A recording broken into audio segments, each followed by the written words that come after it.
98% വീടിനകത്തും വ്യഭിചാരം നടന്നുകൊണ്ടിരിക്കുകയാണല്ലോ. പടച്ചവരെ, രാവെന്ന പകലെന്നില്ലാതെ റബ്ബേ ഇന്ന് വീടിനകത്ത് വ്യഭിചാരം നടന്നുകൊണ്ടിരിക്കുമ്പോ എന്റെ പ്രിയമുള്ളവരെ, വ്യഭിചാരമെന്ന് പറഞ്ഞാൽ എന്തെന്നറിയുമോ? നമ്മൾ കരുതിയിരിക്കുന്നത് ഒരാണിന്റെയും പെണ്ണിന്റെയും ഗുഹ്യഭാഗങ്ങൾ പരസ്പരം ചേരുന്നതിനാണ് വ്യഭിചാരമെന്ന് കരുതുന്നത്. വ്യഭിചാരം അതാണെന്ന് കരുതുന്ന എന്റെ പ്രിയപ്പെട്ട മുസ്ലിമേ, അതിനല്ല വ്യഭിചാരമെന്ന് പറയുന്നത്. അതിന് മാത്രമല്ല വ്യഭിചാരമെന്ന് പറയുന്നത്. ഒരാണും പെണ്ണും ശാരീരികമായി ബന്ധപ്പെടുന്നതിന് മാത്രമല്ല വ്യഭിചാരമെന്ന് പറയുന്നത്. അത് വ്യഭിചാരത്തിന്റെ ഏറ്റവും അവസാനത്തെ ഘട്ടമാ. അത് വ്യഭിചാരത്തിന്റെ ഏറ്റവും അവസാനത്തെ ഘട്ടമാ. അല്ലാഹുവിന്റെ റസൂൽ അവിടെന്ന് പറയുന്നു, സ്വഹാബാ, ശരീരത്തിന്റെ ഓരോ അവയവത്തിനും വ്യഭിചാരമുണ്ടെന്ന് നബി മുഹമ്മദ് മുസ്തഫ സല്ലല്ലാഹു അലൈഹി വസല്ലമ തങ്ങൾ പറയുകയാണ്. പ്രവാചകൻ പറഞ്ഞു, കണ്ണിന് വ്യഭിചാരമുണ്ട്, ചെവിക്ക് വ്യഭിചാരമുണ്ട്, നാവിന് വ്യഭിചാരമുണ്ട്, കൈയ്ക്ക് വ്യഭിചാരമുണ്ട്, കാലിന് വ്യഭിചാരമുണ്ട്, ഹൃദയത്തിന് വ്യഭിചാരമുണ്ട്. ആദമിന്റെ മക്കള് വ്യഭിചാരത്തിന്റെ കുറ്റം അവരുടെ മേൽ എഴുതപ്പെടുമെന്ന് അല്ലാഹുവിന്റെ പ്രവാചകൻ അവിടെ നിന്ന് പറയുമ്പോ, എന്റെ പ്രിയപ്പെട്ട ചെറുപ്പക്കാരാ, കണ്ണിന്റെ വ്യഭിചാരം എന്തെന്നറിയുമോ? അല്ലാഹുവിന്റെ റസൂല് പറയുകയാണ്, അബൂ ഹുറൈറ തങ്ങൾ പറഞ്ഞു കൊടുക്കുകയാ, കണ്ണിന്റെ വ്യഭിചാരം എന്തെന്നറിയോ? അല്ലാഹുവിന്റെ റസൂല് പറയുന്നു, സ്വഹാബാ, ഹറാമ് കാണൽ കണ്ണിന്റെ വ്യഭിചാരമാണെന്ന് നബി മുഹമ്മദ് മുസ്തഫ സല്ലല്ലാഹു അലൈഹി വസല്ലമ തങ്ങൾ പറയുമ്പോ, ഇന്ന് ഏറ്റവും കൂടുതൽ വ്യഭിചാരം നടക്കുന്നത് ഏത് വഴിയിലൂടെ എന്നറിയുമോ? അല്ലാഹുവേ, മൊബൈലിലൂടെയാണ്. പാതിരാത്രി 9 മണിയായ എല്ലാവരും ഭക്ഷണം കഴിച്ചിട്ട് ഒരു വീടിന്റെ പല പല റൂമിനകത്തേക്ക് കിടക്കുകയാണ്. വാപ്പ ഒരു റൂമിലാണ്, ഉമ്മ ഒരു റൂമിലാണ്, മക്കൾ ഒരു റൂമിലാണ്. പടച്ചവനെ, എന്നിട്ട് ഓരോ റൂമിനകത്ത് കിടന്നുകൊണ്ട് വ്യഭിചരിക്കുമ്പോ, ഫോണിലൂടെയുള്ള വ്യഭിചാരം വല്ലാതെ വർദ്ധിക്കുമ്പോ, പടച്ചവനെ, എന്റെ പ്രിയപ്പെട്ട ചെറുപ്പക്കാരാ, യൂട്യൂബിൽ കയറിയിട്ട് അന്യ പെണ്ണിന്റെ ശരീരം കണ്ട് ആസ്വദിക്കുന്ന പൊന്നുമോനെ, വാട്സപ്പിലൂടെ തന്റെ കാമുകിക്ക് തന്റെ നഗ്നചിത്രം വഹിച്ചു കൊടുക്കുന്ന ചെറുപ്പക്കാര്, അവിടെ നിങ്ങോട്ട് വേടിക്കുന്ന പെണ്ണുങ്ങള്, അള്ളാഹു നിങ്ങൾക്ക് തരുന്ന ശിക്ഷ എന്തെന്നറിയുമോ? അള്ളാഹുവേ, നിങ്ങൾക്ക് പടച്ചിറപ്പ് തരുന്ന ശിക്ഷ എന്തെന്നറിയുമോ? അള്ളാഹു തന്ന കണ്ണുകൊണ്ട് ഹറാമ് കാണുന്നവര്, അള്ളാന്റെ റസൂല് പറയുകയാ, നാളെ നീ പരലോകത്തേക്ക് കടന്നു ചെല്ലുമ്പോ അതാ നിന്നെ മലക്കുകൾ പിടിച്ചു കയ്യും കാലും ചങ്ങലയിൽ കെട്ടുകയാണ്. നിന്റെ കയ്യും കാലും ചങ്ങലയിൽ കെട്ടിയിട്ട് നിന്റെ കണ്ണിനകത്തേക്ക് ഈയം ഉരുക്കി ഒഴിക്കുമെന്ന് അഷ്റഫുൽ ഖൽഖ് നബി മുഹമ്മദ് മുസ്തഫ സല്ലല്ലാഹു അലൈഹി വസല്ലമ തങ്ങൾ പറയുമ്പോ, ചിലരൊക്കെ ഇതിന് നിസാരമായിട്ടാണ് തള്ളുന്നത്. ഇത് നിസാരമല്ല. പടച്ചവനെ, സിനിമയ്ക്കകത്ത് അരപ്പാവാട ഇട്ടിട്ട് ഒരു പെണ്ണ് കിടന്ന് ആടുന്നത് പടച്ചവനെ ഒരു നാണവുമില്ലാതെ ഇരുന്ന് കാണുന്ന മുസ്ലിമേ, അത് നിസാരമാണെന്ന് തള്ളിക്കളയുന്നവര്, അത് നിസാരമായ ഒരു തെറ്റല്ല, അത് നിസാരമായ ഒരു പാപമല്ല. അന്യ പെണ്ണിന്റെ ശരീരം കണ്ട് ആസ്വദിക്കുന്നത് ഒരു നിസാര തെറ്റല്ല. എന്റെ പ്രിയമുള്ളവരെ, അല്ലാഹുവിന്റെ പരിശുദ്ധമായ കഅബാലയമുണ്ടല്ലോ, അല്ലാഹുവിന്റെ വിശുദ്ധമായ കഅബാലയത്തിൽ പടച്ചവനെ ഒരു പണ്ഡിതൻ ഇങ്ങനെ തവാഫ് ചെയ്തുകൊണ്ടിരിക്കുമ്പോ, കഅബാലയത്തിന്റെ ചുറ്റുഭാഗത്ത് ഇങ്ങനെ തവാഫ് ചെയ്തുകൊണ്ടിരിക്കുമ്പോ, ഒരു ചെറുപ്പക്കാരൻ കഅബയുടെ കില്ല പിടിച്ചിട്ട് കരഞ്ഞുകൊണ്ട് ദുആ ചെയ്യുകയാണ്. ഒരു ചെറുപ്പക്കാരനുണ്ടല്ലോ, ഒരേ ഒരു ദുആ മാത്രമേ പറയുന്നുള്ളൂ. കഅബാലയത്തിന്റെ കില്ല പിടിച്ചിട്ട് റബ്ബേ, എത്രയോ കൊല്ലങ്ങളായി നിന്ന് കരയുകയാണ്.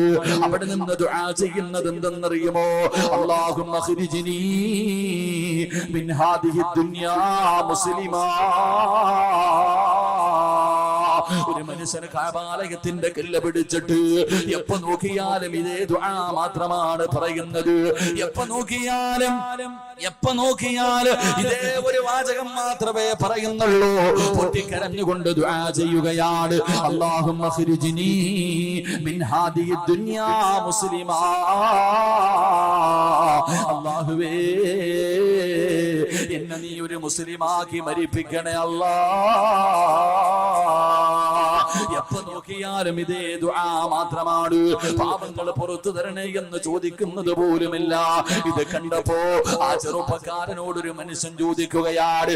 ഒരു പണ്ഡിതൻ ചോദിച്ചു, എന്തിനാണ് പൊന്നുമോന് നിനക്ക് വേറെ ഒന്നും ചോദിക്കാനില്ല, ഇത് മാത്രമേ നീ ദുആ ചെയ്യുന്നല്ലോ, എന്താണ് സംഭവിച്ചതെന്ന് ചോദിക്കുമ്പോ ആ ചെറുപ്പക്കാരൻ പൊട്ടിക്കരഞ്ഞുകൊണ്ട് പറയുകയാണ്, എനിക്ക് 2 സഹോദരങ്ങളുണ്ട്, എന്റെ ജ്യേഷ്ഠനുണ്ട്, എനിക്ക് 2 ജ്യേഷ്ഠന്മാരുണ്ട്.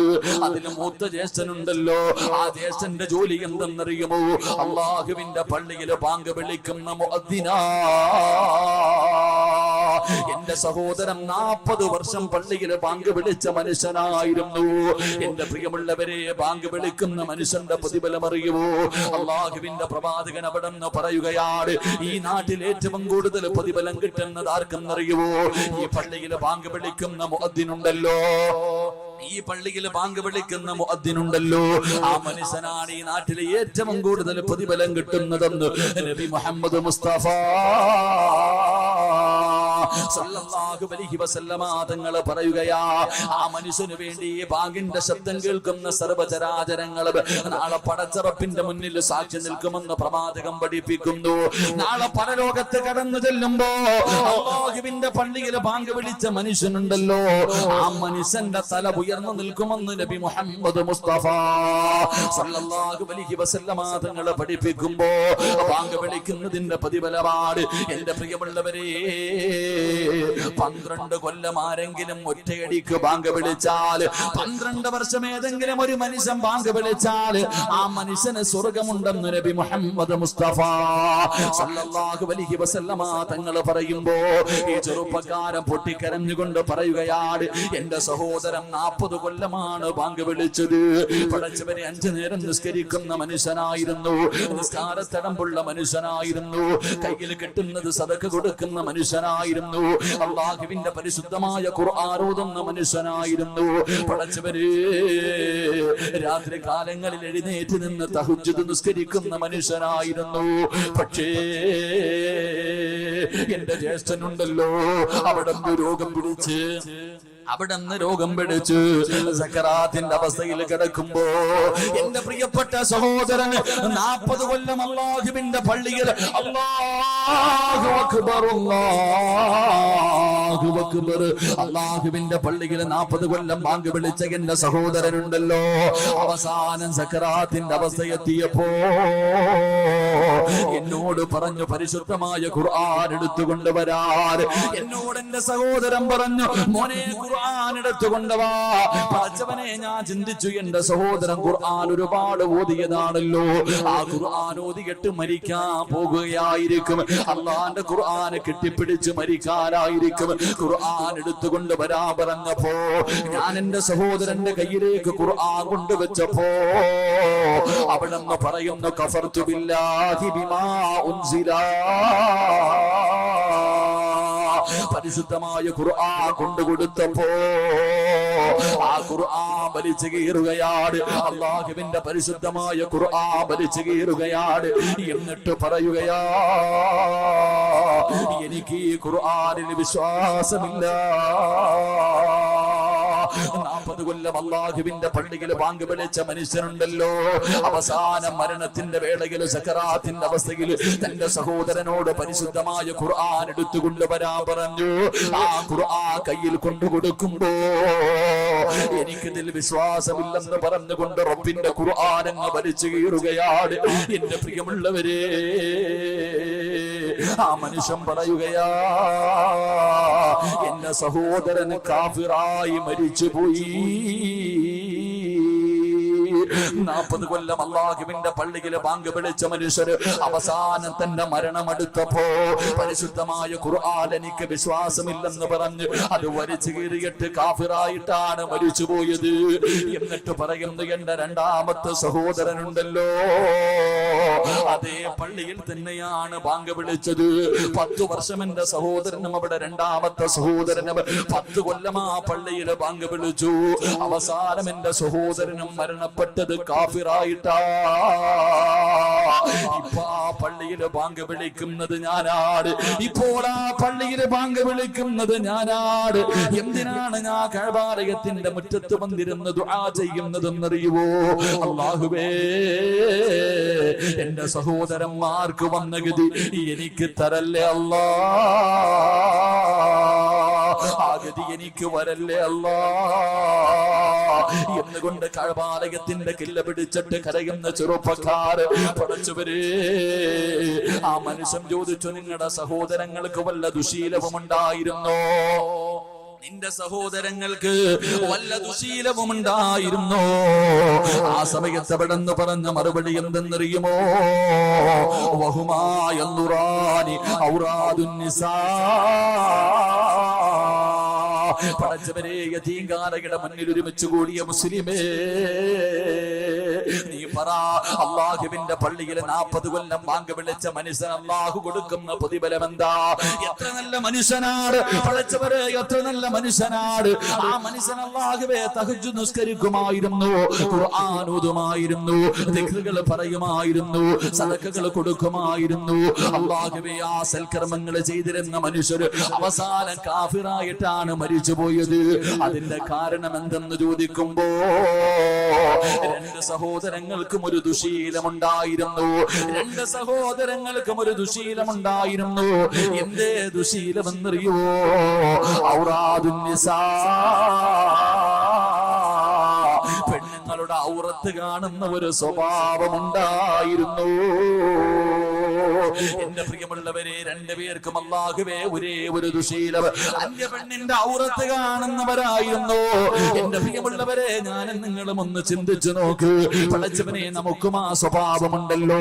ഞാനും നിങ്ങളും ഹറാമ കാണുന്നവരാണല്ലോ, സിനിമ കാണുന്നവരാണല്ലോ, സീരിയൽ കാണുന്നവരാണല്ലോ, അന്യ പെണ്ണിന്റെ ശരീരം കണ്ട് ആസ്വദിക്കുന്നവരാണല്ലോ. എന്റെ പ്രിയപ്പെട്ട ചെറുപ്പക്കാരാ, പാതിരാത്രി തന്റെ പ്രിയപ്പെട്ട കാമുകിയതാ നഗ്നചിത്രം അയച്ചു തരുമ്പോ നീ കാണുന്നവനല്ലേ, നീ ഷെയർ ചെയ്യുന്നവനല്ലേ, IMOയിലൂടെ നിന്റെ പ്രിയപ്പെട്ട കാമുകിയെ കാണുന്നവനല്ലേ. എന്റെ പ്രിയപ്പെട്ട പെങ്ങള്, നിസ്കാരമുണ്ടെങ്കിലും നീ ഖുർആൻ ഓതുമെങ്കിലും സ്വലാത്ത് പറയുമെങ്കിലും സൽക്കർമ്മങ്ങൾ ചെയ്യുമെങ്കിലും ഇങ്ങനെ ഒരു ദുശീലം നിനക്കുണ്ടോ? അല്ലാഹുവേ, മഗ്രിബിന്റെ സമയത്ത് ടിവിയുടെ ഫ്രണ്ടിലിരുന്നിട്ട് അന്യപുരുഷന്റെ ഔറത്ത് കണ്ട് ആസ്വദിക്കുന്ന പെണ്ണ്, പടച്ചവരെ, അവസാന പരിശുദ്ധമായ ഖുർആൻ വലിച്ചു കയറി കളഞ്ഞിട്ട് കാഫിറായി ചത്തുപോയെന്ന് ചരിത്രം പഠിപ്പിക്കുമ്പോ അല്ലാഹുവിന്റെ പ്രവാചകൻ പറയുകയാണ്, അബൂ ഹുറൈറ തങ്ങൾ പറഞ്ഞു തരികയാ, കണ്ണിന്റെ വ്യഭിചാരം എന്തെന്നറിയുമോ?